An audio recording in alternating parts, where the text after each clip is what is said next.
ਸੋ +2 class ਆਪਾਂ videos ਦੇ ਵਿੱਚ ਵੀ ਸੁਣਿਆ, ਆਨਲਾਈਨ ਕਲਾਸ ਦੇ ਵਿੱਚ ਵੀ ਅਸੀਂ ਬਹੁਤ ਜ਼ਿਆਦਾ ਡਿਸਕਸ਼ਨ ਕੀਤੀ।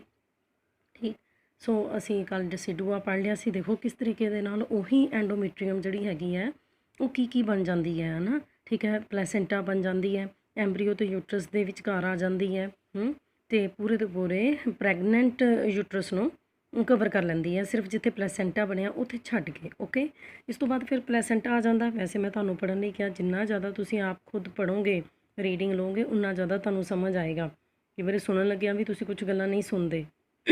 ਓਕੇ, ਜਰਮ ਲੇਅਰਸ ਦੇ ਬਾਰੇ 'ਚ, ਐਕਸਟਰਾ ਐਂਬਰੀਓਨਲ ਮੈਂਬਰੇਨਸ ਦੇ ਬਾਰੇ 'ਚ, ਜਿਨ੍ਹਾਂ ਨੂੰ ਕਿ ਅਸੀਂ ਫੀਟਲ ਮੈਂਬਰੇਨਸ ਵੀ ਕਹਿੰਦੇ ਹਾਂ। 4 ਤਰ੍ਹਾਂ ਦੀਆਂ ਜਰਮ ਲੇਅਰਸ ਦਾ ਫੇਟ, ਗੈਸਟਰੂਲੇਸ਼ਨ, ਸਮਝਦੇ ਪਏ ਹੋ? ਠੀਕ ਹੈ, ਸੋ ਕਲੀਵੇਜ, ਇੰਪਲਾਂਟੇਸ਼ਨ ਬਹੁਤ ਇੰਪੋਰਟੈਂਟ ਟੌਪਿਕ ਸੀਗੇ ਸਾਰੇ। ਓਕੇ, ਸੋ ਪਲੈਸੈਂਟਾ ਨਾ, ਠੀਕ, ਸੋ ਜਿਹੜਾ ਕਿ ਕੀ ਕਰਦਾ, ਫੀਟਲ ਅਤੇ ਮੈਟਰਨਲ ਬਲੱਡ ਨੂੰ ਇੱਕ ਦੂਸਰੇ ਦੇ ਨੇੜੇ ਲੈ ਕੇ ਆਉਂਦਾ, ਇੰਨਾ ਕੁ ਨੇੜੇ ਲੈ ਕੇ ਆਉਂਦਾ ਤਾਂ ਜੋ ਕੀ ਹੋ ਸਕੇ, ਦੋਨਾਂ ਦੇ ਵਿਚਕਾਰ ਐਕਸਚੇਂਜ ਆਫ ਮਟੀਰੀਅਲਸ, ਹੈ ਨਾ। ਸੋ ਬੱਚੇ ਨੇ ਜੋ ਵੀ ਆਕਸੀਜਨ ਲੈਣੀ ਹੈ, ਫੂਡ ਲੈਣਾ ਹੈ, ਕਿੰਨਾ ਕੁ ਉਹਨੇ ਫੂਡ ਖਾਣਾ ਹੈ ਨਾ, ਸੋ ਲਿਕੁਇਡ ਫੋਰਮ 'ਚ ਹੀ ਲੈਣਾ। ਠੀਕ, ਤੋਂ ਆਪਣੀ ਵੇਸਟ ਜਿਹੜੀ ਹੈਗੀ ਹੈ ਉਹ ਮਦਰ ਦੇ ਬਲੱਡ ਦੇ ਵਿੱਚ ਭੇਜਦੇ ਨੇ, ਜਿਸ ਤਰ੍ਹਾਂ ਤੁਹਾਨੂੰ ਪਹਿਲਾਂ ਹੀ ਦੱਸਿਆ ਕਿ ਜੋ ਇਹ ਐਮਨਿਓਟਿਕ ਫਲੂਇਡ ਹੈ ਨਾ, ਜਿਹਦੇ ਵਿੱਚ ਬੱਚਾ ਪਿਆ ਹੋਇਆ। ਠੀਕ ਹੈ, ਸੋ ਇੱਕ ਤਰ੍ਹਾਂ ਦਾ ਉਹਦਾ ਯੂਰੀਨ ਹੈ। ਹਰ 24 ਆਵਰਸ ਤੋਂ ਬਾਅਦ ਇਹ ਐਮਨਿਓਟਿਕ ਫਲੂਇਡ ਜਿਹੜਾ ਹੈਗਾ ਕਲੀਨ ਹੁੰਦਾ ਰਹਿੰਦਾ। ਓਕੇ, ਠੀਕ ਹੈ, so reddish brown disc like structure ਹੈ। ਜਿੰਨੀ ਕਿ ਤੁਹਾਡੀ ਡਿਨਰ ਪਲੇਟ ਹੁੰਦੀ ਹੈ ਨਾ, ਉਨਾ ਇਹਦਾ ਸਾਈਜ਼ ਹੁੰਦਾ। 1 ਕਿਲੋਗ੍ਰਾਮ ਨਾਲੋਂ ਵੀ ਇਹਦਾ ਘੱਟ ਵੇਟ ਹੈ। ਓਕੇ, ਸੋ ਇਹਦਾ ਜਿਹੜਾ ਫੀਟਲ ਸਰਫੇਸ ਜਿਹੜਾ ਹੈਗਾ ਸਮੂਥ ਹੈ ਨਾ, ਉਹਦੇ ਨਾਲ ਇੰਬਿਲੀਕਲ ਕੋਡ ਲੱਗੀ ਹੁੰਦੀ, ਉਹ ਤਾਂ ਪਤਾ ਹੀ ਹੈ ਨਾ। ਆਹ ਦੇਖੋ, ਇਸ ਸਾਈਡ ਤੋਂ ਪਲੈਸੈਂਟਾ ਜਿਹੜਾ ਫੀਟਲ ਵਾਲੇ ਪਾਸੇ ਹੁੰਦੀ ਸਮੂਥ ਹੈ। ਕਿਹਦੇ ਨਾਲ ਜੁੜਿਆ ਹੋਇਆ? ਅੰਬਿਲੀਕਲ ਕੋਡ ਦੇ ਨਾਲ, ਜਿਹੜੀ ਕਿ ਬੱਚੇ ਦੇ ਨਾਲ ਜੁੜੀ ਹੁੰਦੀ, ਬੱਚੇ ਦੀ ਨਾਭੀ ਦੇ ਨਾਲ ਜੁੜੀ ਹੁੰਦੀ ਆ। ਆ ਵੀ ਦਿਖਾ ਦਿੱਤਾ, ਇਸ ਤਰ੍ਹਾਂ ਦਾ ਗੋਲ ਜਿਹਾ ਡਿਸ਼ ਪਲੇਟ ਵਰਗਾ ਕੁਸ਼ਨ ਲਾਈਕ ਸਟਰਕਚਰ ਹੈਗਾ। ਓਕੇ, ਠੀਕ, ਸੋ ਪਲੈਸੈਂਟਾ 1 kg ਤੋਂ ਵੀ ਵੇਟ ਘੱਟ ਹੈਗਾ। ਓਕੇ, ਸੋ ਕੋਰੀਓਨ ਤੋਂ ਬਣਿਆ ਹੁੰਦਾ, ਇਸ ਕਰਕੇ ਹਿਊਮਨ ਪਲੈਸੈਂਟਾ ਜਿਹੜਾ ਹੈ ਨਾ, ਉਹਨੂੰ ਕੋਰੀਓਨਿਕ ਪਲੈਸੈਂਟਾ ਕਹਿੰਦੇ ਆ। ਸਰ ਨੇ ਵੀ ਦੱਸਿਆ ਸੀਗਾ। ਓਕੇ, ਠੀਕ ਹੈ, ਸੋ ਕੋਰੀਓਨ ਤੋਂ ਹੀ ਬਣਿਆ ਹੁੰਦਾ। ਐਲਨ ਟਵਾਇਸ ਜਿਹੜੀ ਹੈ ਹਜੇ ਤੱਕ ਵੀ ਸਮਾਲ ਹੈ। ਠੀਕ ਹੈ, ਐਲਨ ਟਵਾਇਸ ਦੇ ਜਿਹੜੇ ਬਲੱਡ ਵੈਸਲ ਹੈ ਨਾ, ਐਲਨ ਟਵਾਈ ਬਲੱਡ ਵੈਸਲ ਜਿਹੜੇ ਹੈ, ਠੀਕ ਹੈ, ਸੋ ਪਲੈਸੈਂਟਾ ਨੂੰ ਵੈਸਕੂਲਰਾਈਜ਼ ਕਰਦੇ ਰਹਿੰਦੇ ਹੈ ਇਸ ਤਰੀਕੇ ਦੇ ਨਾਲ। ਆ ਦੇਖੋ ਡਾਇਗਰਾਮ, ਇਹ ਬੱਚੇ ਵਾਲਾ ਪੋਰਸ਼ਨ ਹੈਗਾ। ਠੀਕ ਹੈ, ਇਹ ਸਾਰਾ ਜਿਹੜਾ ਹੈ ਮਦਰ ਵਾਲਾ ਪੋਰਸ਼ਨ ਹੈ। ਯੂਟੇਰਾਈਨ ਆਰਟੀਰੀਓਲਸ ਹੈ, ਵੈਨਿਊਲਸ ਹੈ ਨਾ, ਬਲੱਡ ਸਪਲਾਈ ਹੋ ਰਹੀ ਹੈ। ਓਕੇ, ਐਂਡੋਮੀਟਰੀਅਮ ਹੈ ਸਾਰੀ। ਠੀਕ, ਸੋ ਇਹ ਲੈਕੂਨੇ, ਸਾਰੇ ਲੈਕੂਨੇ ਹੈ ਨਾ, ਇੱਥੇ ਬਲੱਡ ਸਪਲਾਈ ਹੋ ਰਹੀ ਹੈ, ਐਕਸਚੇਂਜ ਹੋ ਰਹੀ ਹੈ। ਵਿਲਾਈ, ਕੋਰੀਓਨਿਕ ਵਿਲਾਈ, ਆ ਬੱਚੇ ਵਾਲੀ ਸਾਈਡ ਤੋਂ ਕੋਰੀਓਨ ਸੀ ਨਾ, ਐਕਸਟਰਾ ਐਂਬਰੀਓਨਿਕ ਮੈਂਬਰੇਨ, ਉਹੀ ਕਿਹਾ ਸੀ ਪਲੈਸੈਂਟਾ ਬਣਾਉਂਦੀ ਆ। ਇਹ ਵਿਲਾਈ ਫਿੰਗਰ ਲਾਈਕ ਜਿਹੜੇ ਪ੍ਰੋਜੈਕਸ਼ਨ ਹੈਗੇ ਆ, ਬਲੱਡ ਦੇ ਵਿੱਚੋਂ ਦੀ ਮਟੀਰੀਅਲ ਨੂੰ ਐਬਸੋਰਬ ਕਰ ਰਿਹਾ ਹੈ। ਸੋ ਪਤਾ ਲੱਗ ਗਿਆ ਕਿ ਹਿਊਮਨ ਪਲੈਸੈਂਟਾ ਕੋਰੀਓਨਿਕ ਟਾਈਪ ਪਲੈਸੈਂਟਾ ਕਿਉਂ ਹੈ। ਠੀਕ ਹੈ, ਸੋ ਕੋਰੀਓਨ ਦਾ ਬਣਿਆ ਹੋਇਆ। ਓਕੇ, ਸੋ ਇਸ ਤਰੀਕੇ ਦੇ ਨਾਲ, ਸੋ ਇਹਨਾਂ ਨੂੰ ਕ੍ਰਿਪਟਸ ਵੀ ਕਹਿੰਦੇ ਆ, ਯਾਦ ਹੈ ਤੁਹਾਨੂੰ? CRYPTS, ਉਹ ਜਿਹੜੇ ਇੱਦਾਂ ਲੰਬੇ ਲੰਬੇ ਜਿਹੇ ਡਿਜ਼ਾਈਨ ਬਣੇ ਹੋਏ, ਯੂਟੇਰਾਈਨ ਵਾਲ ਜਿਹੜੀ ਹੈਗੀ ਹੈ ਉਹਦੇ ਅੰਦਰ ਬਣੇ ਹੁੰਦੇ ਆ ਕ੍ਰਿਪਟਸ। ਓਕੇ, ਠੀਕ ਹੈ, ਸੋ ਕ੍ਰਿਪਟਸ ਜਿਹੜੇ ਹੈਗੇ ਆ ਕਾਫੀ ਥਿਕ ਹੈ, ਵੈਸਕੂਲਰ ਹੈ ਨਾ। ਠੀਕ ਹੈ, ਸੋ ਉਹਨਾਂ ਨੇ ਵਿਲਾਈ ਨੂੰ ਰਿਸੀਵ ਕੀਤਾ ਹੋਇਆ। ਇਹ ਕਨੈਕਸ਼ਨ ਹੈ ਫੀਟਲ ਦੀ ਮੈਂਬਰੇਨ ਦੇ ਵਿਚਕਾਰ ਅਤੇ ਯੂਟੇਰਾਈਨ ਵਾਲ ਦੇ ਵਿਚਕਾਰ। ਇਸ ਕਰਕੇ ਅਸੀਂ ਇਹਨੂੰ ਹੀਮੋਕੋਰੀਅਲ ਪਲੈਸੈਂਟਾ ਵੀ ਕਹਿ ਦਿੰਦੇ ਹਾਂ। ਹੀਮੋ ਵਰਡ ਕਿਹਦੇ ਲਈ ਹੈ? ਬਲੱਡ ਦੇ ਲਈ, ਕਿਉਂਕਿ ਬਹੁਤ ਜ਼ਿਆਦਾ ਦੋਨੋਂ ਪਲੈਸੈਂਟਾ ਜਿਹੜੇ ਹੈਗੇ ਆ, ਮਦਰ ਵੱਲੋਂ ਵੀ ਬੱਚੇ ਵੱਲੋਂ ਵੀ, ਉਹਦੇ ਵਿਚਕਾਰ ਬਹੁਤ ਸਾਰੀ ਬਲੱਡ ਸਪਲਾਈ ਹੋ ਰਹੀ ਹੈ। ਇਸ ਕਰਕੇ ਕੋਰੀਓਨਿਕ ਤਾਂ ਸੀਗਾ ਹੀ, ਇੱਦਾਂ ਦੇ ਸ਼ਬਦ ਹੈ, ਦੇਖ ਲਓ ਹੈ ਨਾ, ਇੱਕਦਮ ਕਈ ਵਾਰੀ ਮੂੰਹ 'ਚੋਂ ਨਹੀਂ ਨਿਕਲਦੇ। ਕੋਰੀਓਨਿਕ ਤਾਂ ਸੀ, ਹੁਣ ਅਸੀਂ ਕੀ ਕਹਿਣਾ ਸ਼ੁਰੂ ਕਰ ਦਿੱਤਾ? ਹੀਮੋਕੋਰੀਅਲ ਟਾਈਪ ਕਹਿਣਾ ਸ਼ੁਰੂ ਕਰ ਦਿੱਤਾ। ਕਿਉਂ? ਕਿਉਂਕਿ ਚੰਗੀ ਤਰੀਕੇ ਨਾਲ ਵੈਸਕੂਲਰਾਈਜ਼ ਹੋਇਆ ਪਿਆ ਪਲੈਸੈਂਟਾ, ਪੂਰੀ ਤਰ੍ਹਾਂ ਬਲੱਡ ਸਪਲਾਈ ਹੋ ਰਹੀ ਹੈ ਨਾ। ਬੱਚੇ ਵਾਲੀ ਸਾਈਡ ਤੋਂ ਜਿਹੜਾ ਪਲੈਸੈਂਟਾ ਦਾ ਹਿੱਸਾ ਹੈ ਉਹਨੂੰ ਅਸੀਂ ਫੀਟਲ ਪਲੈਸੈਂਟਾ ਕਹਿ ਦਿੰਦੇ ਹਾਂ। ਮਦਰ ਵਾਲੀ ਸਾਈਡ ਤੋਂ ਜਿਹੜਾ ਪਲੈਸੈਂਟਾ ਦਾ ਹਿੱਸਾ ਹੈ ਓਕੇ, ਉਹਨੂੰ ਅਸੀਂ ਮੈਟਰਨਲ ਪਲੈਸੈਂਟਾ ਕਹਿ ਦਿੰਦੇ ਹਾਂ। ਕੋਰੀਓਨਿਕ ਵਿਲਾਈ ਜਿਹੜੇ ਹੈਗੇ ਆ, ਠੀਕ ਹੈ, ਸੋ ਉਹ ਯੂਟੇਰਾਈਨ ਲੈਕੂਨੇ, ਖਾਲੀ ਜਗ੍ਹਾ ਜਿਹੜੀ ਹੈਗੀ ਆ, ਯੂਟੇਰਾਈਨ ਲੈਕੂਨੇ ਸਟਰਕਚਰ ਜਿਹੜੇ ਹੈਗੇ ਆ, ਠੀਕ ਹੈ, ਜਿੱਥੇ ਕਾਫੀ ਸਾਰਾ ਬਲੱਡ ਪਿਆ ਹੁੰਦਾ ਉਹਦੇ ਅੰਦਰ ਵੜ ਜਾਂਦੇ ਹੈ। ਓਕੇ, ਠੀਕ ਹੈ, ਸੋ ਕੋਰੀਓਨਿਕ ਵਿਲਾਈ ਦੇ ਜਿਹੜੇ ਕੋਰੀਓਨਿਕ ਵਿਲਾਈ ਦੇ ਵੀ ਅੱਗੋਂ ਜਿਹੜੇ ਸੈੱਲ ਹੈ ਨਾ, ਉਹਨਾਂ ਦੇ ਕੋਲ ਮਾਈਕਰੋ ਵਿਲਾਈ ਹੈ ਨੈਚੁਰਲੀ, ਜਿਹੜੇ ਹੈਗੇ, ਠੀਕ ਹੈ, ਸਰਫੇਸ ਏਰੀਆ ਵਧਾ ਦਿੰਦੇ ਆ ਮਟੀਰੀਅਲ ਦੀ ਐਕਸਚੇਂਜ ਦੇ ਲਈ। ਠੀਕ ਹੈ, ਡਿਫਿਊਜ਼ਨ ਦੇ ਦੁਆਰਾ, ਐਕਟਿਵ ਟਰਾਂਸਪੋਰਟ ਦੇ ਦੁਆਰਾ। ਓਕੇ, ਸੋ ਫਿਰ ਐਕਸਚੇਂਜ ਆਫ ਮਟੀਰੀਅਲ ਕੀ ਹੁੰਦੀ ਹੈ ਤੁਹਾਨੂੰ ਪਤਾ ਹੋਣਾ ਚਾਹੀਦਾ ਹੈਗਾ। ਠੀਕ ਹੈ, ਸੋ ਪਲੈਸੈਂਟਾ ਦੇ ਵਿੱਚ, ਠੀਕ ਹੈ, ਸੋ ਫੀਟਲ ਬਲੱਡ ਜਿਹੜਾ ਹੈ ਉਹ ਮੈਟਰਨਲ ਬਲੱਡ ਦੇ ਬਹੁਤ ਨੇੜੇ ਆ ਚੁੱਕਾ। ਮਟੀਰੀਅਲ ਦੀ ਐਕਸਚੇਂਜ ਹੋਏਗੀ ਜਿਸ ਤਰੀਕੇ ਦੇ ਨਾਲ ਕਿ ਫੂਡ ਜਿਵੇਂ glucose, amino acid, proteins, lipids, water, mineral, vitamin, hormones, antibody, oxygen ਜਿਹੜੀ ਹੈਗੀ ਹੈ ਇਹ ਮੈਟਰਨਲ ਬਲੱਡ ਤੋਂ ਫੀਟਲ ਬਲੱਡ ਦੇ ਵਿੱਚ ਜਾਏਗੀ ਅਤੇ ਉਹਦੀ ਜਿਹੜੀ ਮੈਟਾਬੋਲਿਕ ਵੇਸਟ ਹੈ ਜਿਵੇਂ ਕਿ ਕਾਰਬਨ ਡਾਈਆਕਸਾਈਡ, ਯੂਰੀਆ, ਥੋੜ੍ਹਾ ਬਹੁਤਾ ਵਾਟਰ, ਹਾਰਮੋਨ ਵਗੈਰਾ ਜਿਹੜੇ ਆ ਮਦਰ ਦੇ ਬਲੱਡ ਦੇ ਵਿੱਚ ਚਲੇ ਜਾਣਗੇ। ਓਕੇ, ਸੋ ਇਸ ਤਰੀਕੇ ਦੇ ਨਾਲ ਪਲੈਸੈਂਟਾ ਨਿਊਟ੍ਰੀਟਿਵ, ਰੈਸਪੀਰੇਟਰੀ, ਐਕਸਕ੍ਰੀਟਰੀ ਆਰਗਨ ਹੈਗਾ। ਸੋ ਇਸ ਤਰੀਕੇ ਨਾਲ ਮਦਰ ਅਤੇ ਬੱਚੇ ਦੇ ਬਲੱਡ ਦੇ ਵਿਚਕਾਰ ਕੋਈ ਵੀ ਡਾਇਰੈਕਟ ਕੰਟੈਕਟ ਨਹੀਂ ਹੈ ਨਾ, ਠੀਕ। ਸੋ ਕਿਉਂਕਿ ਦੋਨੋਂ ਜਿਹੜੇ ਹੈਗੇ ਆ ਇੱਕ ਦੂਸਰੇ ਦੇ ਲਈ ਇਨਕੰਪੈਟੀਬਲ ਹੈਗੇ ਆ ਨਾ ਦੋਨੋਂ। ਕਿਉਂਕਿ ਬੱਚੇ ਮਦਰ ਜਿਹੜੀ ਆ ਉਹ ਮਦਰ ਵੱਡੀ ਹੈ ਨਾ, ਉਹਦੇ ਔਰਗਨਸ ਦੇ ਕਾਫੀ ਸਾਰਾ ਪ੍ਰੈਸ਼ਰ ਹੈਗਾ। ਮੈਟਰਨਲ ਬਲੱਡ ਦਾ ਵੀ ਕਾਫੀ ਜ਼ਿਆਦਾ ਪ੍ਰੈਸ਼ਰ ਹੈ, ਇੰਨਾ ਕੁ ਜ਼ਿਆਦਾ ਹਾਈ ਹੋਏਗਾ ਫੀਟਲ ਦੇ ਜਿਹੜਾ ਬਲੱਡ ਵੈਸਲਸ ਹੈ ਉਹਦੇ ਲਈ। ਠੀਕ ਹੈ, ਇਸ ਕਰਕੇ ਕੀ ਹੈ, ਦੂਸਰੀ ਗੱਲ ਕਿ ਮਦਰ ਦੇ ਬਲੱਡ ਤੋਂ ਕੋਈ ਵੀ ਹਾਰਮਫੁਲ ਜਿਹੜੇ ਮਟੀਰੀਅਲਸ ਹੈਗੇ ਆ ਉਹ ਬੱਚੇ ਦੇ ਬਲੱਡ ਦੇ ਵਿੱਚ ਨਾ ਚਲੇ ਜਾਣ, ਜਿਵੇਂ ਕਿ ਬਲੱਡ ਪ੍ਰੋਟੀਨਸ, ਕੋਈ ਜਰਮਸ ਵਗੈਰਾ। ਇਸ ਤਰੀਕੇ ਦੇ ਨਾਲ ਡਾਇਰੈਕਟ ਕੰਟੈਕਟ ਮਦਰ ਅਤੇ ਬੱਚੇ ਦੇ ਬਲੱਡ ਦੇ ਵਿਚਕਾਰ ਨਹੀਂ ਹੋਣਾ ਚਾਹੀਦਾ। ਇਸ ਤਰੀਕੇ ਨਾਲ ਫੰਕਸ਼ਨਸ ਹੈ, ਤੁਸੀਂ ਪੜ੍ਹਨੇ ਇੱਕ ਵਾਰੀ। Nutritive organ, digestive organ, respiratory organ, excretory organ, endocrine organ. ਹੁਣ ਤੁਹਾਨੂੰ ਪਤਾ ਲੱਗ ਜਾਣਾ ਚਾਹੀਦਾ ਵੀ ਐਂਡੋਕਰਾਈਨ ਫੰਕਸ਼ਨ ਕੀ ਹੋਏਗਾ ਪਲੈਸੈਂਟਾ ਦਾ, ਹਾਰਮੋਨ ਸਕਰੀਟ ਕਰੇਗਾ ਪਲੈਸੈਂਟਾ। ਯਾਦ ਹੈ ਇੰਪਲਾਂਟੇਸ਼ਨ ਤੋਂ ਬਹੁਤ ਇੰਪੋਰਟੈਂਟ ਪੁਆਇੰਟ ਪੜ੍ਹਾਇਆ ਸੀ, HCG ਹਾਰਮੋਨ ਸਕਰੀਟ ਕਰਨਾ ਸ਼ੁਰੂ ਕਰ ਦਿੰਦਾ ਸੀ, ਹੋਰ ਬਹੁਤ ਸਾਰੇ ਹਾਰਮੋਨਸ ਸਕਰੀਟ ਕਰਦਾ। ਇਹ ਇਹਦਾ ਐਂਡੋਕਰਾਈਨ ਫੰਕਸ਼ਨ ਹੈਗਾ। ਸਟੋਰੇਜ ਹੈ, ਗਲਾਈਕੋਜਨ ਸਟੋਰ ਕਰਕੇ ਰੱਖਦਾ ਫੀਟਸ ਦੇ ਲਈ ਜਿੰਨੀ ਦੇਰ ਤੱਕ ਕਿ ਉਹਦਾ ਲੀਵਰ ਨਹੀਂ ਬਣਿਆ। ਓਕੇ, ਬੈਰੀਅਰ ਹੈ, ਮੈਂ ਪਹਿਲਾਂ ਹੀ ਦੱਸ ਦਿੱਤਾ ਕਿ ਵੀ ਕੋਈ ਵੀ ਹਾਰਮਫੁਲ ਜਿਹੜੇ ਡਰੱਗਸ ਹੈ, ਮਦਰ ਕੋਈ ਡਰੱਗਸ ਲੈ ਰਹੀ ਹੈ, ਚਲੋ ਉਹ ਹੋ ਸਕਦਾ ਮਦਰ ਦੇ ਲਈ ਹਾਰਮਫੁਲ ਨਹੀਂ ਹੈ ਪਰ ਬੱਚੇ ਦੇ ਲਈ ਹਾਰਮਫੁਲ ਹੋ ਸਕਦੇ ਆ। ਓਕੇ, ਜਿਵੇਂ ਕਿ ਇੱਦਾਂ ਦੇ ਸਬਸਟੈਂਸਿਸ ਨੂੰ ਅਸੀਂ ਕੀ ਕਹਿ ਦਿੰਦੇ ਹਾਂ, ਟੀਰੈਟੋਜਨਸ, ਹੈ ਨਾ, ਜਿਹਦੇ ਕਰਕੇ ਕਿ ਬੱਚੇ ਦੀ ਜਿਹੜੀ ਡਿਵੈਲਪਮੈਂਟ ਹੈਗੀ ਹੈ ਨਾ ਐਬਨੋਰਮਲ ਹੋ ਸਕਦੀ ਹੈ। ਬਹੁਤ ਸਾਰੇ ਕੈਮੀਕਲਸ, ਬਹੁਤ ਸਾਰੇ ਵਾਇਰਸਿਸ ਜਿਹੜੇ ਹੈਗੇ ਠੀਕ ਹੈ ਹੋ ਸਕਦੇ ਆ, ਠੀਕ। ਸੋ ਉਹਨਾਂ ਨੂੰ ਵੀ ਨਹੀਂ ਜਾਣ ਦਿੰਦਾ, ਇਸ ਕਰਕੇ ਬੈਰੀਅਰ ਦਾ ਕੰਮ ਕਰ ਰਿਹਾ। ਨਿਊਟ੍ਰੀਸ਼ਨ ਪ੍ਰੋਵਾਈਡ ਕਰ ਰਿਹਾ, ਨਿਊਟ੍ਰੀਟਿਵ ਆਰਗਨ ਹੈਗਾ। ਡਾਈਜੈਸਟਿਵ ਆਰਗਨ ਕਿਸ ਤਰੀਕੇ ਦੇ ਨਾਲ ਹੈਗਾ ਕਿ ਜਿਹੜੀ ਟ੍ਰੋਪੋਪਲਾਸਟ ਸੀਗੀ ਪਲੈਸੈਂਟਾ ਦੀ ਉਹ ਡਾਈਜੈਸਟ ਕਰ ਦਿੰਦੀ ਹੈ ਪ੍ਰੋਟੀਨਸ ਨੂੰ, ਬੱਚੇ ਦੇ ਬਲੱਡ ਦੇ ਵਿੱਚ ਨਹੀਂ ਜਾਣ ਦਿੰਦੀ, ਪਹਿਲਾਂ ਹੀ ਪ੍ਰੋਟੀਨਸ ਨੂੰ ਡਾਈਜੈਸਟ ਕਰ ਦਿੰਦਾ ਜਿਹੜਾ ਪਲੈਸੈਂਟਾ ਨਾ, ਠੀਕ। ਸੋ ਇਸ ਤਰੀਕੇ ਦੇ ਨਾਲ ਡਾਈਜੈਸਟਿਵ ਆਰਗਨ ਦਾ ਵੀ ਕੰਮ ਕਰਦਾ ਪਿਆ। ਰੈਸਪੀਰੇਟਰੀ ਆਰਗਨ ਤਾਂ ਹੈ ਹੀ ਹੈ, ਕਿਉਂਕਿ ਆਕਸੀਜਨ ਦੇ ਰਿਹਾ, ਮਦਰ ਦੇ ਬਲੱਡ ਦੇ ਵਿੱਚੋਂ ਦੀ ਆਕਸੀਜਨ ਜਾ ਰਹੀ ਹੈ ਬੱਚੇ ਨੂੰ, ਹੈ ਨਾ।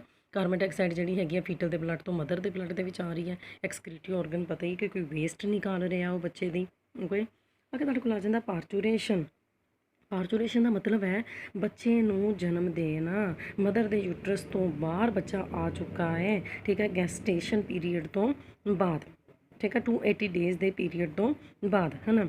ਇਹ ਹੁਣ ਜਿਹੜੀ ਪ੍ਰੋਸੈਸ ਜਿਹੜੀ ਹੈਗੀ ਹੈ ਇਹਦੇ 'ਚ ਕੀ ਹੈ ਕਿ ਫੀਟਸ ਜਿਹੜਾ ਹੈਗਾ ਠੀਕ ਹੈ ਖੁਦ ਸਿਗਨਲ ਦਿੰਦਾ ਹੈ ਕਿ ਹਾਂ ਉਹ ਹੁਣ ਬਾਹਰ ਆਉਣਾ ਚਾਹੁੰਦਾ। ਫੀਟਸ ਕਹਿੰਦੇ ਕਿ ਕੁਛ ਨਾ ਹਾਰਮੋਨਸ ਸਕਰੀਟ ਕਰਦਾ, ਹੈ ਨਾ, ਠੀਕ ਹੈ। ਤਾਂ ਜਿਹਦੇ ਕਰਕੇ ਕੀ ਹੈ ਮਦਰ ਦਾ ਜਿਹੜਾ ਪਿਚੂਟਰੀ ਗਲੈਂਡ, ਪਤਾ ਨਾ ਬਹੁਤ ਵਾਰੀ ਕਰਾ ਦਿੱਤਾ, anterior lobe of pituitary gland, posterior lobe of pituitary gland, ਠੀਕ ਹੈ ਜੀ। ਸੋ ਉੱਥੋਂ ਦੀ ਕਿਹੜਾ ਹਾਰਮੋਨ ਸਕਰੀਟ ਹੁੰਦਾ, ਆਕਸੀਟੋਕਸਿਨ। ਆਕਸੀਟੋਕਸਿਨ ਹਾਰਮੋਨ ਜਿਹੜਾ ਹੈਗਾ ਠੀਕ ਹੈ ਨਾ, ਜਦੋਂ ਮਦਰ ਦੇ ਪਿਚੂਟਰੀ ਗਲੈਂਡ ਤੋਂ ਸਕਰੀਟ ਹੋ ਗਿਆ ਉਹਨੇ ਕੀ ਕਰ ਦਿੱਤਾ, ਯੂਟਰਸ ਦੀਆਂ ਜਿਹੜੀਆਂ ਵਾਲਸ ਹੈਗੀਆਂ ਨੇ ਨਾ ਉਹਨਾਂ ਨੂੰ ਕੰਟਰੈਕਟ ਕਰਨਾ ਸ਼ੁਰੂ ਕਰ ਦਿੱਤਾ। ਉਹਨਾਂ ਨੇ ਮਤਲਬ ਫੋਰਸਫੁਲ ਐਕਸਪੈਲ ਕਰਨਾ ਸ਼ੁਰੂ ਕਰ ਦਿੱਤਾ ਬੇਬੀ ਨੂੰ ਯੂਟਰਸ ਤੋਂ, ਜਿਹਦੇ ਕਰਕੇ ਕਿ ਬਰਥ ਹੋ ਜਾਣਾ, ਠੀਕ ਹੈ। ਸੋ ਪਰ ਅਸੀਂ ਇਹਨੂੰ ਸਟੈਪਸ ਦੇ ਵਿੱਚ, ਇਹਨੂੰ ਅਸੀਂ ਸਟੇਜਿਸ ਦੇ ਵਿੱਚ ਸਟੱਡੀ ਕਰਾਂਗੇ। ਦੇਖੋ, ਆਕਸੀਟੋਕਸਿਨ ਜਿਹੜਾ ਹੈਗਾ ਪਲੈਸੈਂਟਾ ਨੂੰ ਵੀ ਸਟਿਮੂਲੇਟ ਕਰ ਦਿੰਦਾ।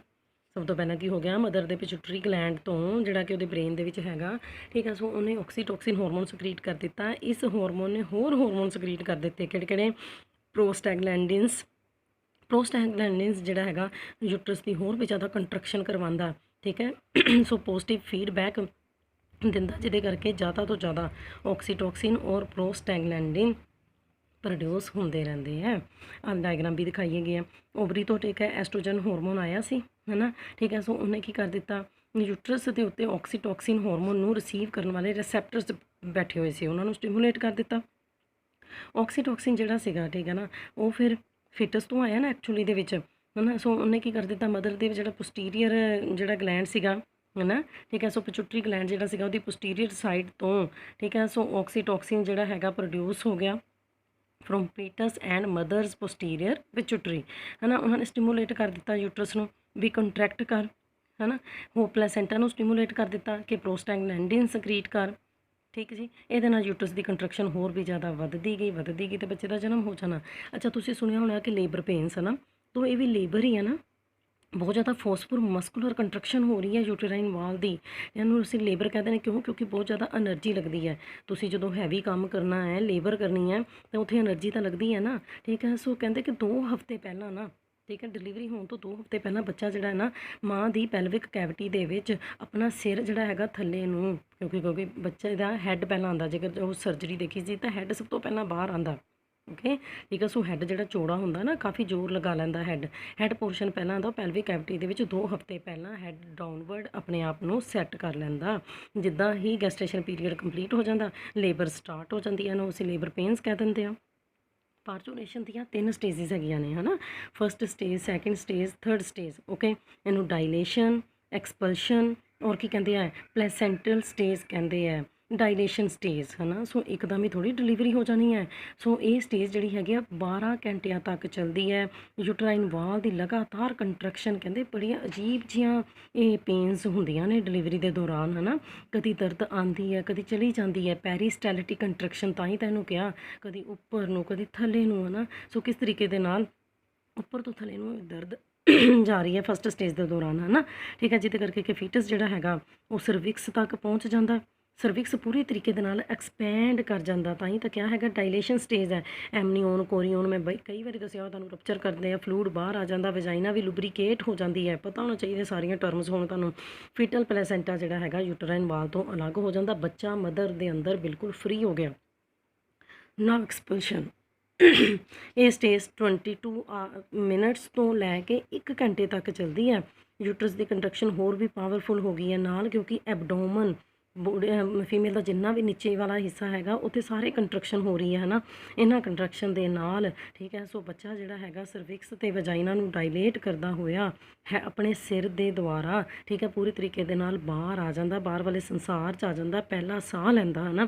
ਅੰਬੀਲੀਕਲ ਕੋਰਡ ਨੂੰ 2 ਜਗ੍ਹਾ ਦੇ ਉੱਤੇ ਲਾਈਗੇਟ ਕਰ ਦਿੱਤਾ ਜਾਂਦਾ, ਹੈ ਨਾ, ਤੇ ਲਿਗੇਚਰਸ ਉਹਨੂੰ ਅਸੀਂ ਕੀ ਕਵਾਂਗੇ, ਜਿਹੜੇ 2 ਜਗ੍ਹਾ ਦੇ ਉੱਤੇ ਇੱਕ ਤਰ੍ਹਾਂ ਦਾ ਨਾ ਚੁੰਡੀਆਂ ਵਰਗੇ ਸਟਰਕਚਰ ਲਗਾ ਦਿੱਤੇ ਜਾਂਦੇ, ਕਿਉਂਕਿ ਕੱਟ ਕਰਨਾ ਨਾ ਹੁਣ ਤੁਸੀਂ ਲਿਗੇਚਰ ਦੇ ਵਿਚਕਾਰ, ਜਿੱਥੇ 2 ਜਗ੍ਹਾ ਦੇ ਉੱਤੇ ਤੁਸੀਂ ਕਹਿ ਲਓ ਕਿ ਉਹ ਟਾਈਟ ਕੀਤਾ ਹੋਇਆ ਤੁਸੀਂ ਅੰਬੀਲੀਕਲ ਕੋਰਡ ਨੂੰ, ਉਹਦੇ ਵਿੱਚੋਂ ਦੀ ਉਹਨੂੰ ਕੱਟ ਦਿੱਤਾ ਜਾਂਦਾ, ਮਦਰ ਤੋਂ ਉਹਨੂੰ ਫ੍ਰੀ ਕਰ ਦਿੱਤਾ ਜਾਂਦਾ, ਠੀਕ ਹੈ ਜੀ। ਸਰਵਿਕਸ, ਵਜਾਈਨਾ, ਠੀਕ ਹੈ ਨਾ, ਸਾਰੇ ਡਾਇਲੇਟ ਹੋਏ ਪਏ ਸੀ। ਪੈਲਵਿਕ ਗਰਡਲ ਜਿਹੜਾ ਹੈਗਾ ਉਹਦੇ ਲਿਗਾਮੈਂਟਸ ਜਿਹੜੇ ਹੈਗੇ ਆ, ਠੀਕ ਹੈ, ਹੁਣ ਸਾਰੇ ਰਿਲੈਕਸ ਹੋ ਜਾਣਗੇ, ਠੀਕ ਹੈ, ਕਿਉਂਕਿ ਕਿਹੜਾ ਹਾਰਮੋਨ ਸਕਰੀਟ ਕਰ ਦੇਣਾ, ਕਾਰਪਸ ਲਿਊਟੀਅਮ ਨੇ, ਰਿਲੈਕਸਿਨ। ਹੁਣ ਤੁਸੀਂ ਇਸ ਦਾ ਹਿਸਾਬ ਲਗਾ ਲਓ ਕਿ ਕਿੰਨੀ ਵਾਸਟ ਹੈਗੀ ਹੈ ਬਾਇਓ, ਠੀਕ ਹੈ ਨਾ। ਸੋ ਪੜ੍ਹਨ ਦੇ ਨਾਲ ਆਣੀ ਬੱਚੇ, ਇੱਦਾਂ ਨਹੀਂ ਆਣੀ, ਠੀਕ ਹੈ। ਸੋ ਕਿੰਨੀ ਤਰ੍ਹਾਂ ਦੇ ਤਾਂ ਹਾਰਮੋਨ ਹੀ ਆ ਗਏ। ਮੈਂਸਟਰੁਅਲ ਸਾਈਕਲ 'ਚ ਬੜੇ ਸਾਰੇ ਹਾਰਮੋਨ ਪੜ੍ਹੇ ਸੀਗੇ, ਨਹੀਂ, ਟੈਸਟਿਸ ਦੀ ਫਾਰਮੇਸ਼ਨ ਦੇ ਲਈ, ਓਜੈਨਸਿਸ ਦੀ ਫਾਰਮੇਸ਼ਨ ਦੇ ਲਈ। ਸੋ ਸਿੱਧੀ ਜਿਹੀ ਗੱਲ ਵੀ ਪੂਰੇ ਦੇ ਪੂਰੇ ਰੀਪਰੋਡਕਟਿਵ ਸਿਸਟਮਸ ਨੂੰ ਕੰਟਰੋਲ ਕਰਨ ਦੇ ਲਈ ਕਿੰਨੇ ਸਾਰੇ ਹਾਰਮੋਨ ਸੀਗੇ। ਹੁਣ ਇੱਥੇ ਡਿਲੀਵਰੀ ਕਰਵਾਉਣ ਦੇ ਲਈ, ਜਿਹਨੂੰ ਕਿ ਅਸੀਂ ਪਾਰਚੂਰੇਸ਼ਨ ਕਹਿੰਦੇ ਆ, ਉਹਦੇ ਲਈ ਹਾਰਮੋਨਸ ਹੈਗੇ ਨੇ। ਅੱਗੇ ਜਾ ਕੇ ਦੇਖਿਓ ਬੱਚੇ ਨੂੰ ਮਿਲਕ ਦੇਣਾ ਮਦਰ ਨੇ, ਉਹਦੇ ਲਈ ਹਾਰਮੋਨ ਹੈਗੇ ਨੇ। ਤੇ ਲਾਸਟ ਸਟੇਜ ਆ ਗਈ ਪਲੈਸੈਂਟਲ ਸਟੇਜ, ਇਹ 10 ਤੋਂ ਲੈ ਕੇ 45 ਮਿੰਟਸ ਤੱਕ ਹੀ ਚੱਲਦੀ ਹੈ, ਕਿਉਂਕਿ ਹੁਣ ਸਾਰਾ ਕੁਝ ਤਾਂ ਹੋ ਚੁੱਕਾ। ਐਂਡ ਦੇ ਵਿੱਚ ਪਲੈਸੈਂਟਾ ਬਾਹਰ ਆਉਣਾ, ਪਲੈਸੈਂਟਾ ਬਾਅਦ ਦੇ ਵਿੱਚ ਬਾਹਰ ਆਉਣਾ ਚਾਹੀਦਾ, ਹੈ ਨਾ, ਕਿਉਂਕਿ ਤੁਹਾਨੂੰ ਪਤਾ ਬਹੁਤ ਇੰਪੋਰਟੈਂਟ ਰੋਲ ਪਲੇ ਕਰਿਆ ਸੀ। ਇਹਨੂੰ ਅਸੀਂ ਆਫਟਰ ਬਰਥ ਵੀ ਕਹਿੰਦੇ ਹਾਂ, ਵੈਰੀ ਇੰਪੋਰਟੈਂਟ ਕੰਪੀਟੀਟਿਵ ਕੁਐਸਚਨ ਹੈ ਨਾ।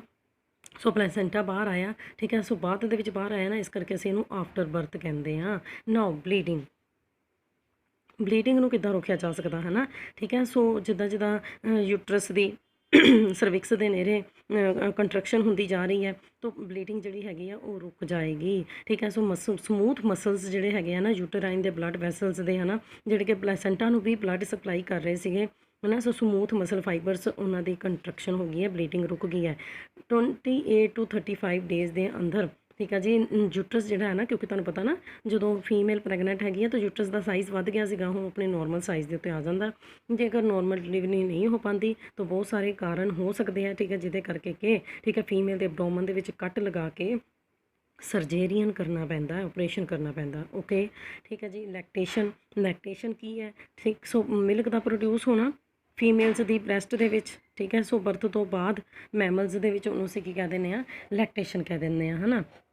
ਹਾਂ ਦੇਖੋ ਤੁਹਾਨੂੰ ਇਹ ਵੀ ਦਿਖਾਈਆਂ ਹੋਈਆਂ, ਠੀਕ। ਸੋ 9 ਮੰਥ ਓਲਡ ਫੀਟਸ ਦਿਖਾਇਆ ਹੋਇਆ, ਡਾਇਲੇਸ਼ਨ ਸਟੇਜ ਕਿਸ ਤਰੀਕੇ ਦੇ ਨਾਲ ਸਰਵਿਕਸ ਦਾ ਮੂੰਹ ਖੁੱਲ੍ਹ ਰਿਹਾ, ਹੈ ਨਾ, ਐਕਸਪਲਸ਼ਨ, ਬੱਚਾ ਸਿਰ ਆਪਣਾ ਬਾਹਰ ਕੱਢ ਰਿਹਾ, ਅਤੇ ਇੱਥੇ ਪਲੈਸੈਂਟਾ ਬਾਹਰ ਆ ਰਿਹਾ, ਅੰਬੀਲੀਕਲ ਕੋਰਡ ਜਿਹੜੀ ਹੈਗੀ ਉਹ ਨਿਕਾਲ ਦਿੱਤੀ ਹੈ, ਓਕੇ। ਮਿਲਕ ਦੀ ਸਕਰੀਸ਼ਨ, ਠੀਕ ਹੈ। ਸੋ ਪ੍ਰੈਗਨੈਂਸੀ ਦੇ ਦੌਰਾਨ ਬ੍ਰੈਸਟ ਜਿਹੜੀ ਹੈਗੀ ਹੈ ਮੈਮਰੀ ਗਲੈਂਡਸ ਦੀ ਗਰੋਥ ਹੋਣ ਦੇ ਕਰਕੇ ਸਾਈਜ਼ ਦੇ ਵਿੱਚ ਵਧਣੀ ਸ਼ੁਰੂ ਹੋ ਜਾਂਦੀ ਹੈ ਨਾ, ਠੀਕ ਹੈ।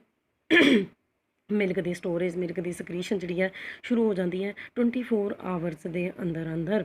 ਹੁਣ ਇੱਥੇ ਦੇਖੋ ਕਿਹੜਾ ਹਾਰਮੋਨ ਆਇਆ, ਪ੍ਰੋਲੈਕਟਿਨ। ਓਕੇ, ਸੋ ਐਕਚੁਅਲੀ ਦੇ ਵਿੱਚ ਠੀਕ ਹੈ ਮਿਲਕ ਦੀ ਜਿਹੜੀ ਰਿਲੀਜ਼ ਹੋ ਰਹੀ ਹੈ ਨਾ, ਉਹਨੂੰ ਅਸੀਂ ਕਹਿ ਦਿੰਦੇ ਹਾਂ ਮਿਲਕ ਲੈਟ ਡਾਊਨ। ਮਿਲਕ ਆਉਣਾ ਸ਼ੁਰੂ ਹੋ ਗਿਆ, ਇਹਦੇ ਲਈ ਆਕਸੀਟੋਕਸਿਨ ਹਾਰਮੋਨ ਦੀ ਵੀ ਜ਼ਰੂਰਤ ਪੈਂਦੀ ਹੈ ਨਾ, ਜਿਹੜਾ ਅਸੀਂ ਪਿੱਛੇ ਕਰਕੇ ਆਏ ਸੀਗੇ ਆਕਸੀਟੋਕਸਿਨ ਹਾਰਮੋਨ ਹੈ ਨਾ। ਇਹਦੇ ਨਾਲ ਕੀ ਹੋ ਰਿਹਾ, ਕਿਉਂਕਿ ਮੈਮਰੀ ਗਲੈਂਡਸ ਦੀ ਜਿਹੜੀਆਂ ਡਕਟਸ ਹੈਗੀਆਂ ਨੇ ਉਹਦੇ ਵਿੱਚੋਂ ਦੀ ਦੁੱਧ ਨਿਕਲਣਾ ਨਾ, ਮੈਮਰੀ ਗਲੈਂਡ ਦੀਆਂ ਜਿਹੜੀਆਂ ਡਕਟਸ ਹੈਗੀਆਂ ਨੇ ਉਹਨਾਂ ਦੇ ਸਮੂਥ ਮਸਲਸ ਜਿਹੜੇ ਹੈਗੇ ਆ ਉਹਨਾਂ ਦੀ ਕੰਟਰੈਕਸ਼ਨ ਹੋਣੀ ਸ਼ੁਰੂ ਹੋ ਜਾਂਦੀ ਹੈ, ਤਾਂ ਮਿਲਕ ਆਉਣਾ ਸ਼ੁਰੂ ਹੋ ਜਾਂਦਾ। ਸੋ ਪ੍ਰੋਲੈਕਟਿਨ, ਆਕਸੀਟੋਕਸਿਨ, ਇਹਨਾਂ ਦੀ ਜਿਹੜੀ ਸਕਰੀਸ਼ਨ ਹੈ ਨਾ, ਇਹ ਡਿਪੈਂਡ ਵੀ ਕਰਦਾ ਬੱਚਾ ਜਦੋਂ ਜਿਹੜਾ ਹੈਗਾ ਸਕਿੰਗ ਕਰਦਾ ਹੈ ਨਾ, ਬੱਚੇ ਦੀ ਜਿਹੜੀ ਡਿਮਾਂਡ ਹੈ ਨਾ ਮਿਲਕ ਦੇ ਲਈ, ਦੇਖੋ ਕੀ ਨੇਚਰ ਹੈਗੀ ਹੈ ਬੱਚੇ ਦੀ ਜਿਹੜੀ ਡਿਮਾਂਡ ਹੈ ਨਾ ਮਿਲਕ ਦੇ ਲਈ, ਕਿ ਬੱਚੇ ਨੂੰ ਮਿਲਕ ਚਾਹੀਦਾ ਹੈ ਹੁਣ, ਉਹਦੇ ਕਰਕੇ ਵੀ ਆਕਸੀਟੋਕਸਿਨ, ਪ੍ਰੋਲੈਕਟਿਨ ਠੀਕ ਹੈ ਹਾਰਮੋਨਸ ਸਕਰੀਟ ਹੁੰਦੇ ਆ ਅਤੇ ਮਿਲਕ ਪ੍ਰੋਡਿਊਸ ਹੁੰਦਾ। ਓਕੇ ਠੀਕ। ਅੱਛਾ, ਇੱਕ ਹੋਰ ਗੱਲ ਕਹਿੰਦੇ ਹੈ ਕਿ ਨਾ ਵੀ ਜਦੋਂ ਮਦਰ ਜਿਹੜੀ ਹੈ ਨਾ ਆਪਣੇ ਬੱਚੇ ਨੂੰ ਫੀਡ ਕਰ ਰਹੀ ਹੁੰਦੀ ਹੈ ਨਾ, ਉਨੀ ਦੇਰ ਤੱਕ ਦੁਬਾਰਾ ਪ੍ਰੈਗਨੈਂਸੀ ਦੇ ਜਿਹੜੇ ਚਾਂਸ ਹੈ ਨਾ ਉਹ ਘੱਟ ਜਾਂਦੇ ਆ। ਕਿਉਂ? ਇਹ ਉਹਦਾ 100% ਰਿਲਾਏਬਲ ਨਹੀਂ ਹੈ ਵੀ ਇਹ ਜ਼ਰੂਰੀ ਨਹੀਂ ਹੈਗਾ, ਪਰ ਘੱਟ ਜਾਂਦੇ ਆ ਚਾਂਸਿਸ ਹੈ ਨਾ। ਕਿਉਂਕਿ ਜਿਹੜੇ ਬਾਕੀ ਜਿਹੜੇ ਹਾਰਮੋਨ ਹੈਗੇ ਨੇ, ਬ੍ਰੈਸਟ ਫੀਡਿੰਗ ਹੋ ਰਹੀ ਹੈ ਠੀਕ ਹੈ, ਸੋ ਪ੍ਰੋਲੈਕਟਿਨ, ਆਕਸੀਟੋਕਸਿਨ ਇਹ ਸਕਰੀਟ ਹੋ ਰਿਹਾ, ਜਿਹਦੇ ਕਰਕੇ ਤੁਹਾਨੂੰ ਪਤਾ ਕਿ LH ਦਾ ਤਾਂ ਬਹੁਤ ਵੱਡਾ ਰੋਲ ਸੀਗਾ ਪ੍ਰੈਗਨੈਂਸੀ ਕਰਵਾਉਣ ਦੇ ਵਿੱਚ, FSH ਦਾ ਵੀ ਬਹੁਤ ਵੱਡਾ ਰੋਲ ਸੀਗਾ ਠੀਕ ਹੈ ਨਾ। ਸੋ ਓਵੇਰੀਅਨ ਫੋਲੀਕਲਸ ਤੋਂ ਓਵਿਊਲ ਸਕਰੀਟ ਕਰਵਾਉਂਦੇ ਸੀ, ਪਰ ਹੁਣ ਜਿੰਨੀ ਦੇਰ ਤੱਕ ਪ੍ਰੋਲੈਕਟਿਨ ਹੈ ਨਾ, ਇਹ ਵਾਲੇ ਹਾਰਮੋਨ ਸਕਰੀਟ ਨਹੀਂ ਨਾ ਹੋਣੇ, ਇਸ ਕਰਕੇ ਨਰਸਿੰਗ ਮਦਰ ਦੇ ਵਿੱਚ ਮੈਂਸਟਰੁਅਲ ਸਾਈਕਲ ਵੀ ਰੁਕ ਜਾਂਦਾ, ਅਤੇ ਜੇਕਰ ਮੈਂਸਟਰੁਅਲ ਸਾਈਕਲ ਨਹੀਂ ਹੋਏਗਾ ਤਾਂ ਫਿਰ ਪ੍ਰੈਗਨੈਂਸੀ ਦੇ ਚਾਂਸ ਨਹੀਂ ਹੁੰਦੇ ਹੈ। ਤਾਂ ਇੱਕ ਤਰ੍ਹਾਂ ਦਾ ਬ੍ਰੈਸਟ ਫੀਡਿੰਗ ਬਰਥ ਕੰਟਰੋਲ ਵੀ ਹੈ। ਮਿਲਕ ਦੀ ਕੰਪੋਜੀਸ਼ਨ ਹੈ ਨਾ, ਮਿਲਕ ਦੇ ਵਿੱਚ ਫੈਟ ਹੈ, ਸ਼ੂਗਰ ਹੈ, ਵਿਟਾਮਿਨਸ ਹੈ, ਮਿਨਰਲ ਸਾਲਟਸ ਹੈ, ਵਾਟਰ ਹੈ, ਆਇਰਨ ਬਹੁਤ ਘੱਟ ਹੈਗੀ ਹੈ ਹੈ ਨਾ ਠੀਕ ਹੈ, ਥੋੜ੍ਹੇ ਬਹੁਤੇ ਵਿਟਾਮਿਨ C ਵੀ ਪ੍ਰੈਜ਼ੈਂਟ ਹੈਗੇ ਆ। ਇੱਕ nursing mother daily 1 to 2 litre milk produce ਕਰਦੀ ਹੈ, ਡੇਲੀ 1 to 2 ਲੀਟਰ।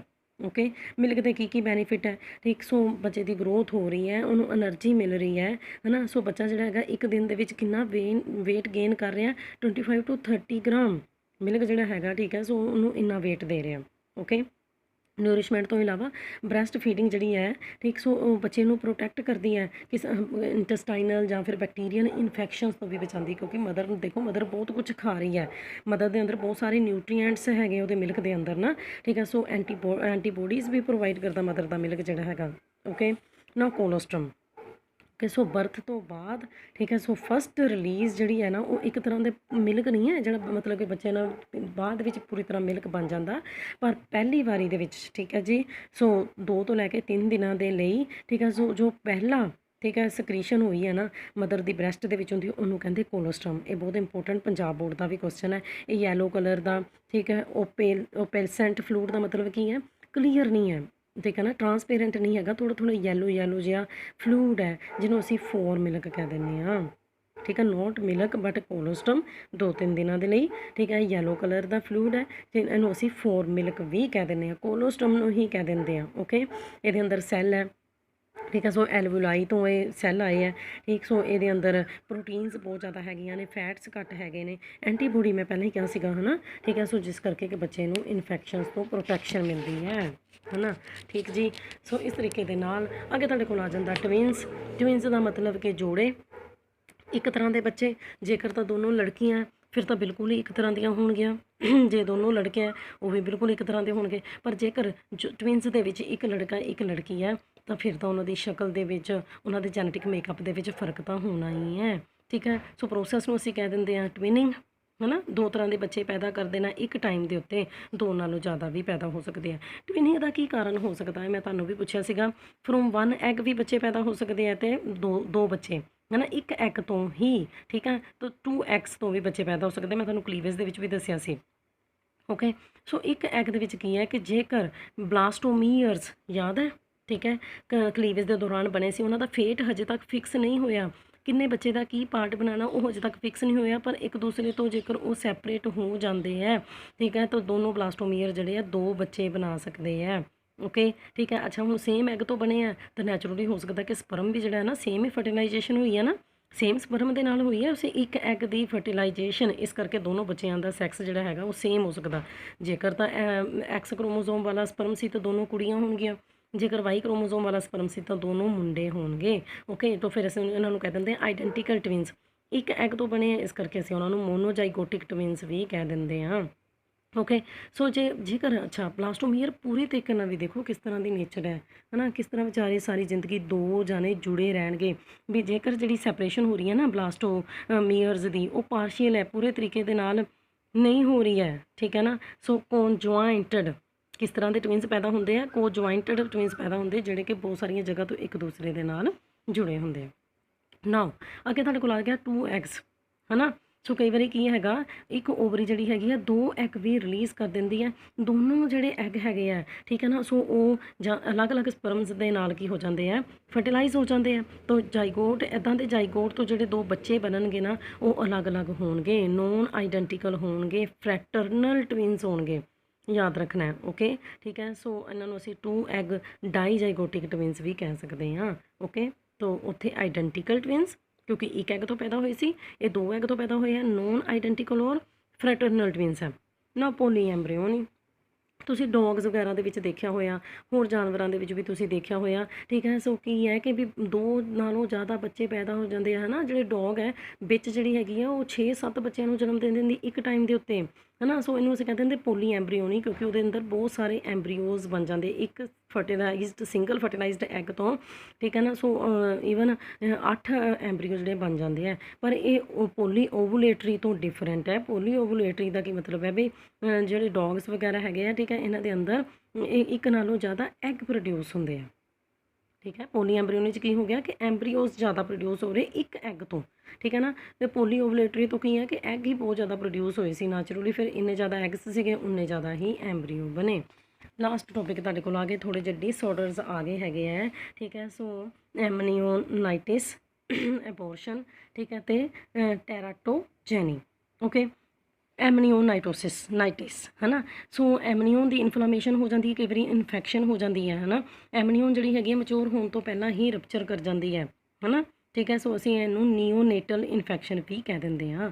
ਐਬੋਰਸ਼ਨ, ਐਮਬ੍ਰਿਓ ਜਿਹੜਾ ਸੀਗਾ, ਠੀਕ ਹੈ, ਸੋ ਆਪਣੇ ਹਜੇ ਤੱਕ ਉਹ ਵਾਇਆਬਿਲਟੀ 'ਤੇ ਨਹੀਂ ਸੀ ਪਹੁੰਚਿਆ, ਹਜੇ ਉਹਦਾ 20 ਵੀਕਸ ਨਹੀਂ ਸੀ ਹੋਏ, ਹੈ ਨਾ। ਜਿੱਦਾਂ ਮੈਂ ਤੁਹਾਨੂੰ ਪਹਿਲੇ ਦੱਸਿਆ ਸੀ ਕਿ 3 ਮੰਥ ਦੇ ਅੰਦਰ ਅੰਦਰ ਵੀ ਅਬੋਰਸ਼ਨ ਹੋ ਜਾਂਦੀ ਹੈ, ਠੀਕ ਹੈ। ਜਾਂ ਕਰ ਬੱਚੇ ਦਾ ਵੇਟ ਜਿਹੜਾ ਹੈਗਾ ਉਹਦੀ ਪ੍ਰੋਪਰ ਗਰੋਥ ਨਹੀਂ ਸੀ ਹੋ ਪਾਈ, ਉਹਦੇ 'ਚ ਕੋਈ ਪ੍ਰੋਬਲਮ ਸੀ, ਠੀਕ ਹੈ, 500 ਗ੍ਰਾਮ ਤੋਂ ਵੀ ਘੱਟ ਸੀਗਾ, ਹੈ ਨਾ, ਠੀਕ ਹੈ। ਸੋ ਜਿਹਦੇ ਕਰਕੇ ਕਿ ਇਹ ਉਹ ਨਹੀਂ ਹੈ ਕਿ ਵੀ ਬੱਚਾ ਜਿਹੜਾ ਹੈਗਾ ਉਹਦਾ ਪ੍ਰੀ ਮੈਚੋਰ ਬਰਥ ਹੋ ਰਿਹਾ, ਨਹੀਂ, ਉਹ ਤਾਂ 7 ਮੰਥ ਦੇ ਵਿੱਚ ਵੀ ਹੋ ਜਾਂਦਾ, 8 'ਚ ਵੀ ਹੋ ਜਾਂਦਾ, ਉਹ 'ਚ ਬੱਚਾ ਬਚ ਜਾਂਦਾ ਹੈਗਾ। ਓਕੇ, ਇਹਦੇ 'ਚ ਕੀ ਹੈਗਾ ਕਿ ਬੱਚੇ ਦੀ ਪ੍ਰੋਪਰ ਜਿਹੜੀ ਗਰੋਥ ਨਹੀਂ ਹੋਈ ਹੈ, ਇੰਪਲਾਂਟੇਸ਼ਨ ਨਹੀਂ ਹੋ ਪਾਈ ਹੈ, ਅਤੇ ਅਬੋਰਸ਼ਨ ਹੋ ਗਈ ਹੈ। ਓਕੇ, ਸੋ ਟੈਰਾਟੋਜੈਨੀ ਕੀ ਹੈ ਨਾ। ਸੋ ਜੇਕਰ ਇਨਫੈਂਟਸ ਜਿਹੜੇ ਹੈਗੇ ਮਾਲ ਫੋਰਮਡ, ਮਤਲਬ ਕਿ ਉਹਨਾਂ ਦੇ ਕੋਈ ਔਰਗਨਸ ਸਹੀ ਤਰੀਕੇ ਨਾਲ ਡਿਵੈਲਪ ਨਹੀਂ ਹੋ ਪਾਏ, ਉਹ ਹੋ ਸਕਦਾ ਕਿ ਮਦਰ ਜਿਹੜੀ ਉਹ ਡਰੱਗਸ ਲੈਂਦੀ ਸੀ, ਅਲਕੋਹਲ ਪੀਂਦੀ ਸੀ, ਹੈ ਨਾ, ਜਾਂ ਫਿਰ ਟੋਬੈਕੋ ਵਰਗੇ ਡਰੱਗਸ ਲੈਂਦੀ ਸੀ, ਉਹਦੇ ਕਰਕੇ ਵੀ ਬੱਚੇ, ਤੁਹਾਨੂੰ ਪਿੱਛੇ ਵੀ ਦੱਸਿਆ ਸੀਗਾ ਮੈਂ, ਹੈ ਨਾ, ਟੈਰਾਟੋਜਨਸ ਹਾਰਮਫੁਲ ਸਬਸਟੈਂਸਿਸ ਜਿਹੜੇ ਆ ਬੱਚੇ ਦੇ ਅੰਦਰ ਚਲੇ ਗਏ, ਜਿਹਦੇ ਕਰਕੇ ਕਿ ਬੱਚੇ ਦੇ ਵਿੱਚ ਐਬਨੋਰਮੈਲਿਟੀ ਆ ਗਈ, ਠੀਕ ਹੈ। ਸੋ ਇਹ ਵੀ ਕੁਛ ਡਿਸਆਰਡਰਸ ਹੈ। ਇਹਦੇ ਨਾਲ ਤੁਹਾਡਾ 3rd ਚੈਪਟਰ ਜਿਹੜਾ ਹੈਗਾ ਕੰਪਲੀਟ ਹੋ ਗਿਆ। ਇਹਦੇ ਤੋਂ ਬਾਅਦ ਰੀਪਰੋਡਕਟਿਵ ਹੈਲਥ ਵਾਲਾ ਜਿਹੜਾ ਚੈਪਟਰ ਹੈ ਨਾ, ਉਹ ਮੈਂ ਹਜੇ ਨਹੀਂ ਕਰਵਾਉਣਾ, ਸਿੰਪਲ ਚੈਪਟਰ ਹੈ, ਉਹਦੇ 'ਚ ਕੋਈ ਇੰਨੀ ਗੱਲ ਨਹੀਂ। ਪਹਿਲਾਂ ਮੈਂ 5th ਚੈਪਟਰ ਕਰਵਾਉਣਾ, ਠੀਕ ਹੈ। ਸੋ ਇਨਹੈਰੀਟੈਂਸ ਵਾਲਾ ਬਹੁਤ ਇੰਪੋਰਟੈਂਟ ਚੈਪਟਰ ਹੈ, ਉਹਦੇ ਵਿੱਚੋਂ ਕਾਫੀ ਕੁਐਸਚਨ ਆਣੇ। ਸੋ ਮੈਂਡਲ ਦੇ ਜਿਹੜੇ ਸਾਰੇ ਐਕਸਪੈਰੀਮੈਂਟਸ ਹੈ, ਥੋੜ੍ਹਾ ਬਹੁਤ ਤੁਸੀਂ ਸੁਣਿਆ ਹੋਣਾ, ਹੈ ਨਾ, ਠੀਕ ਹੈ। So principles of inheritance and variation, ਇਹ ਮੈਂ ਤੁਹਾਨੂੰ ਕਰਵਾਉਣਾ। ਓਕੇ ਜੀ, ਇੱਥੋਂ ਤੱਕ ਤੁਸੀਂ ਵੀਡੀਓ ਨੂੰ ਸੁਣਨਾ।